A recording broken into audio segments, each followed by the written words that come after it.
And I have believed in the principles outlined in the law. But it is clear that Section 230 in its current form is no longer working.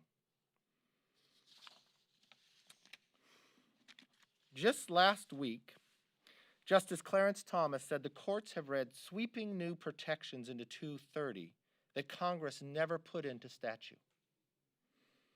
It is time to scrap the law and start over.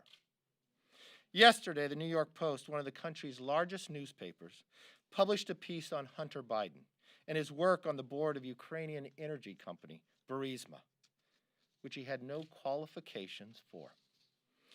It is an important story, as most Americans would be appalled by the vice president's son using his father's position to earn an enormous contract from foreign companies. But the response from many in the media and Twitter and Facebook bring to light an even bigger concern.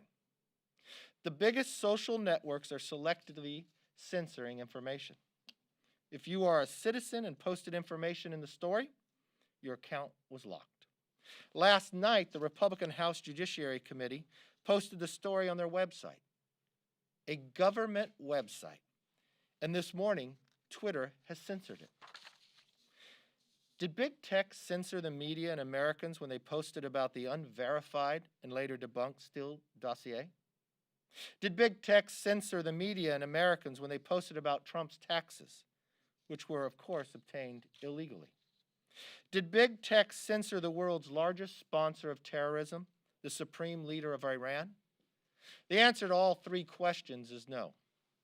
If social media companies intend to use the protections provided by Congress for some Americans but not for others, we should remove those special standards altogether. Now, Ranking Member Jim Jordan and the House Judiciary Committee have legislation that should be voted on to restore free expression in Americans' town squares. Republicans are clear on what we need to do to serve the American public. Republicans are part of our commitment to America, have been clear how we would restore our way of life, rebuild the economy, and renew the American dream. Chief among our goals is keeping small businesses open and the employees on payroll.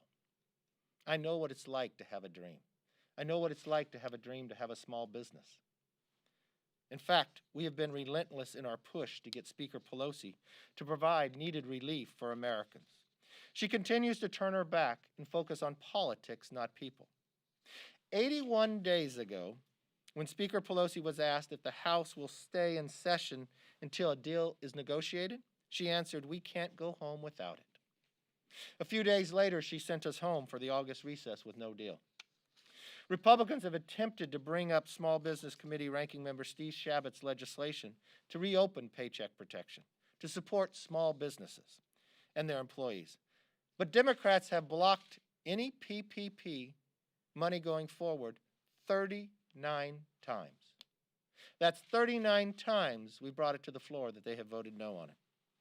Speaker Pelosi does not want to lift a finger to help the American people because she believes in her own words, and let me quote, that nothing is better than something, and negotiations are all about leverage.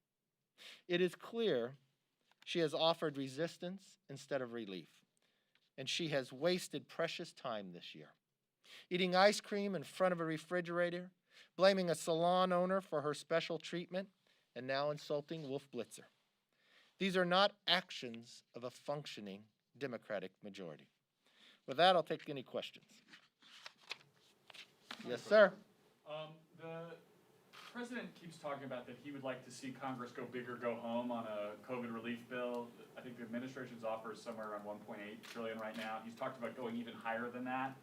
Would House Republicans support a $1.8 trillion or bigger deal if that's reached between the Speaker and the White House? You know, what's most interesting here is the president, 1.8 is a very big deal. That's a big deal. But unfortunately, Nancy Pelosi still makes us go home instead of getting something done. I think the American people would want anything to have to go forward. Republicans have time and again pushed ideas forward. Unfortunately, the Speaker controls the House. So the answer to your question It doesn't matter what our answer would be because the Speaker has denied anything for moving. Even her own. Encourage your members to vote for a $1.8 trillion or You know, I'd always read a bill before I encourage anybody to vote for anything. But what's interesting to me is her own members, the Democrats, have asked her to take this deal. She is the only hurdle, the only roadblock to us even being able to vote on something. We have a discharge petition that would remove PPP money that's sitting there, $137 billion. She has forced her members not to sign. There is one stumbling block to any deal getting through. It doesn't matter the size. The Speaker of the House is the only one that's denying it. Yes. Do you have any, like, do you believe that there will be a COVID relief deal? I know we keep asking this question, but will there be a COVID relief deal for the American people before the election? As long as Speaker Pelosi's involved, I think the answer is easily no. You've watched her every single time we've tried to have COVID relief, she's always held the process up. Now she's strangling the American public by denying anything moving. You watched even her arguing with Wolf Blitzer because he wanted to read quotes from her own members asking her to take the deal. I think she cares more about politics than she cares about the American public. It's obvious with her actions. Remember why she said she doesn't want to go forward. She is fearful that the American public would get a check, fearful that the president would get some credit instead of helping the American public in this time of need. Yes? I just have a quick question regarding COVID-19.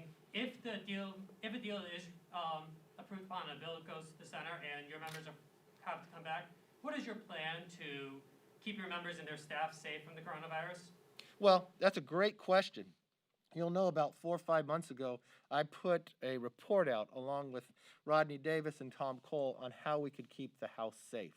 One of that elements was testing. Unfortunately, Speaker Pelosi has denied that. The protections on which committees we'd bring back, the size of staff in which we'd bring back.